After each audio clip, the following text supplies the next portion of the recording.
પેલો એમ કહે કે 25 જણા અહીંથી ખેડૂતો છે, 25 જણા અહીંથી જાય, અને પેલો એમ કહે કે 200 જણા. ખબર પડે ને આટલી ભાઈ શૈલેષભાઈ? એ વિસંગતતા જ છે એમાં. ખબર પડે ને આપણને, એટલે ઇન્ટેન્શન પણ ખબર પડે ને, પણ ઇન્ટેન્શન ખબર પડે ને આપણને. રોનકભાઈ, મારો મુદ્દો જ આ, જો ખાલી પુલ આવડો જ છે, હું કેમ આટલો મોટો મુદ્દો કરી રહ્યો છું? જે દબાણની શરૂઆત થાય છે ને એ આ નીતિથી થાય છે, હું એ કહેવા માંગુ છું, એટલે કાર્યક્રમ કરું છું. આ દબાણ છે, હું પણ સ્વીકારું છું, આ દબાણ છે, આને હટાવવું જોઈએ.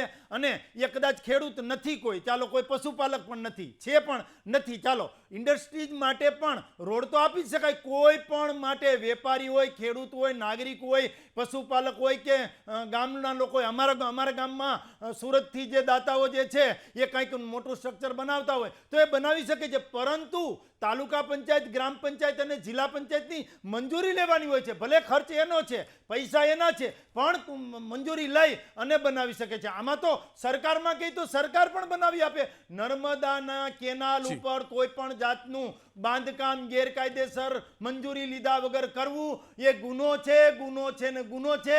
આવા બાંધકામ ઉપર બુલડોઝર ફરશે ને ફરશે.